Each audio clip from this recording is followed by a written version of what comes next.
माँ बेटे की एक मज़ेदार कहानी। दोस्तों, मैं आप लोगों के लिए लेकर आया हूँ बहुत ही अच्छा एक पारिवारिक कहानी।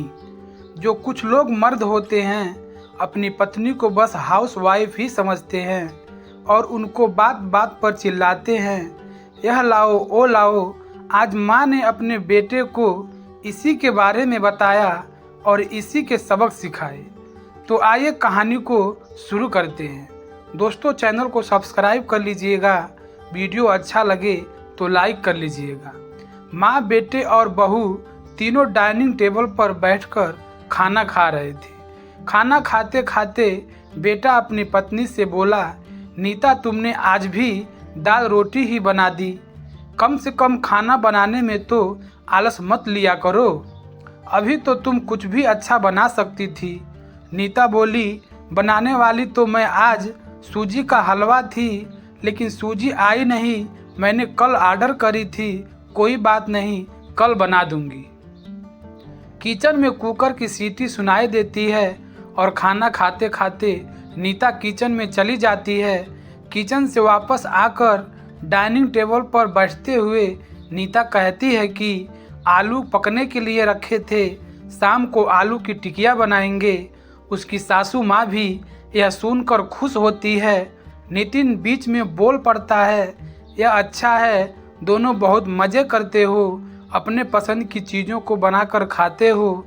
तभी डोरबेल बजती है। सुनीता फिर से खाने की टेबल से उठकर दरवाज़ा खोलने चली जाती है। दरवाजे पर डिलीवरी बॉय सूजी लेकर आया होता है।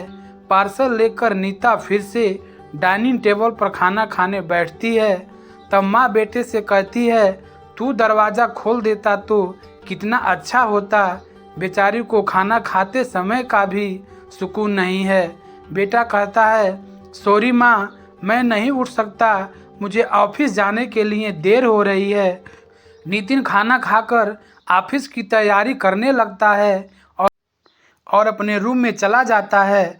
कुछ ही सेकंडों बाद वो सुनीता को आवाज़ लगाता है, नीता, मेरी घड़ी कहाँ है? मिल नहीं रही है। नीता खाना खाते ही उसे बताती है, अलमारी के डोर में देखो। नितिन कहता है, नहीं मिल रही है। नीता फिर एक बार खाना खाने के टेबल से उठकर उसके तरफ जाने ही वाली होती है कि सासू माँ उसे रोक लेती है और पहले खाना खाने के लिए कहती है। सासू माँ कहती है, बच्चा नहीं है, ढूंढ लेगा। वह थोड़ी देर बाद रूम से नितिन की आवाज़ आती है, मिल गई। डाइनिंग टेबल पर दोनों सास बहू एक दूसरे की तरफ देखकर मुस्कुराते हैं। अगले दिन सुबह सुबह नितिन अपने बेडरूम में कोई फाइल ढूंढ रहा होता है और उस फाइल को ढूंढने के चक्कर में उसने पूरा कमरा तहस नहस कर दिया होता है। नितिन बड़बड़ा रहा होता है, इस घर में कभी कोई चीज़ अपने ठिकाने पर नहीं मिलती है। इन औरतों को भी कोई काम नहीं है, इसलिए हर चीज़ इधर की उधर करते रहते हैं। नीता अपने कमरे में आकर कमरे का बुरा हाल देखती है तो नितिन से पूछती है, क्या कर रहे हो? नितिन कहता है, वह फाइल कहाँ है जो मैंने तुम्हें परसों दी थी? नीता तुरंत वह फाइल निकालकर नितिन के हाथों में थमा देती है और उससे कहती है कि एक बार मुझसे पूछ लिया होता तो पूरा कमरा फैला के रख दिया है। नितिन उल्टा नीता को ही डांट देता है और कहता है, ठीक है, अगर पूरा कमरा फैला दिया है तो तुम्हें और काम भी क्या है? यही काम पूरे दिन करके बैठो। कभी कभी लगता है मुझे हाउस वाइफ से शादी करनी ही नहीं चाहिए थी।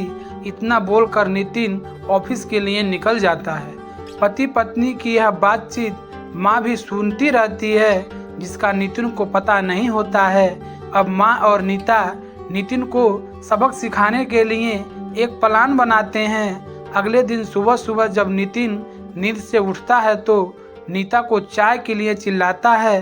पास ही सोफे पर बैठी माँ उससे कहती है, नीता नहीं है, वह अपने माँ के घर गई है, कोई ज़रूरी काम था। नितिन फ़ोन निकालकर नीता को कॉल करने लगता है। तब माँ उसे रोकते हुए कहती है, फ़ोन मत कर, माँ के घर गई है, आ जाएगी 2-3 दिन में। नितिन फ़ोन रख देता है और माँ से कह रहा होता है कि माँ चाय। तभी माँ बोल पड़ती है, हाँ हाँ, 2 कप बनाना, मैं भी पीऊँगी। नितिन किचन की तरफ जाने लगता है चाय बनाने के लिए। तब माँ फिर से खड़े होते हुए कहती है, अरे बेटा रुको। नितिन को लगता था कि माँ उसे रोक कर चाय बनाने चली जाएगी, लेकिन माँ कहती है, मेरी चाय में थोड़ी चीनी कम डालना। नितिन चाय बनाकर लाता है। माँ और बेटे दोनों चाय पी रहे होते हैं। तब माँ बोलती है, अच्छी बनाई है, लेकिन नीता जो चाय बनाती है उसमें तुलसी की कुछ पत्तियाँ डाल देती है, उसका स्वाद ही अलग आता है। बेटा कोई बात नहीं, अगली बार जब तुम चाय बनाएगा तो ध्यान रखना। नितिन माँ की तरफ देखता ही रह जाता है। थोड़ी देर बाद नितिन माँ से कहता है, माँ आज खाने में मटर पनीर। माँ फिर से नितिन की बात काटते हुए कहती है, अरे वाह, आज मेरा बेटा मुझे मटर पनीर बनाकर खिलाएगा। अच्छा है, काफ़ी दिनों से मटर पनीर खाने की इच्छा हो रही थी। नितिन कहता है, अरे माँ, मैं तुम्हें मटर पनीर बनाने के लिए कह रहा था। माँ कहती है, नहीं बेटा, मेरे घुटने में बहुत दर्द रहता है, मैं इतने घंटों तक किचन में नहीं खड़ी रह सकती। नितिन अपना फ़ोन निकालकर रेस्टोरेंट से ऑर्डर करने लगता है। तब माँ उसे रोकते हुए कहती है, इस उम्र में मेरा पाचन अच्छा नहीं रहता है बेटा, मुझे गैस हो जाती है और तुम मुझे बाहर का खाना खिलाना चाहते हो। तू तो अपनी माँ से प्यार ही नहीं करता है। नितिन ना चाहते हुए भी घर का खाना बनाने के लिए किचन में चला जाता है। 1 घंटे बाद खाना बनकर तैयार हो जाता है। नितिन 2 थाली में खाना परोसकर माँ के पास लाता है। माँ देखती है कि नितिन ने दाल रोटी बनाई है। माँ नितिन से कहती है, अरे बेटा, तू तो मटर पनीर बनाने वाला था। नितिन कहता है, माँ यह आसान था बनाने के लिए। माँ कहती है, नीता होती तो मुझे आज मटर पनीर बनाकर खिला देती। चलो कोई बात नहीं, मैं कहाँ हर दिन मटर पनीर खाती हूँ, आज भी दाल रोटी ही खा लूँगी। आप बैठ साथ में मिलकर खाना खाते हैं। दोनों बैठकर खाना खाने लगते हैं। नितिन ने पहला निवाला मुंह में रखा ही होता है कि माँ उसे कहती है, अरे बेटा, दाल में नमक थोड़ा कम है, जाकर जरा नमक लेकर आ। नितिन खाते खाते उठता है और किचन से जाकर नमक लेकर माँ को देता है, फिर अपना खाना खाने बैठता है। बीच में ही माँ खांसने लगती है और नितिन से कहती है, अरे बेटा, खाना गले में अटक गया है, थोड़ा पानी लेकर आ। नितिन फिर से खाना खाते खाते उठता है और इन सब से नितिन के मुंह पर परेशानी साफ झलक रही थी। नितिन को अब महसूस हो रहा था कि जैसा बर्ताव वह नीता के साथ करता है उसे कितना बुरा लगता होगा। हालांकि नीता के मुंह पर कभी उसने सिकन नहीं देखी थी। माँ यहीं नहीं रुकती है। खाना खाने के बाद माँ नितिन को थालियाँ धोने के लिए कहती है। फिर माँ अपने बेड पर आराम करने लगती है। तब नितिन को चादर ओढ़ाने के लिए कहती है। उसके बाद जब नितिन रूम से जा रहा होता है तब उसे रोक कर एसी कम करने के लिए कहती है। इन सब कामों से अब परेशान हो जाता है, लेकिन कुछ बोल नहीं पाता है। अगले दिन सवेरे सवेरे नितिन खाना बनाने के लिए सब्जियां काट रहा होता है, लेकिन उसका ध्यान सब्जियों पर नहीं होता है। वह नीता के बारे में सोचता रहता है और पछतावा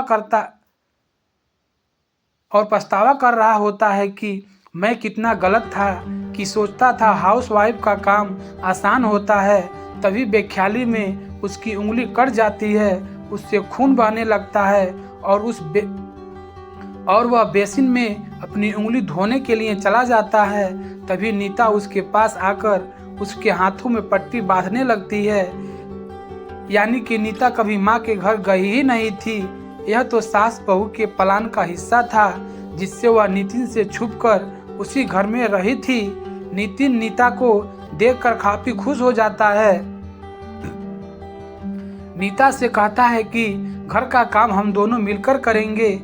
नीता पूछती है, ऐसा क्यों?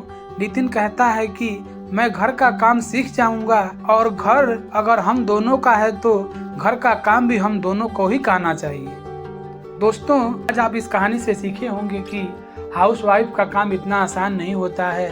हाउसवाइफ एक औरत सबकी बातों को सुनती है, सबकी डांट को सुनती है उसके बावजूद भी आपको टाइम पर खाना बना के ला के खिलाती है, देती है, टाइम पे नाश्ता देती है, तब भी उसके दर्द को कोई समझता नहीं है, उसकी परेशानी को कोई समझता नहीं है।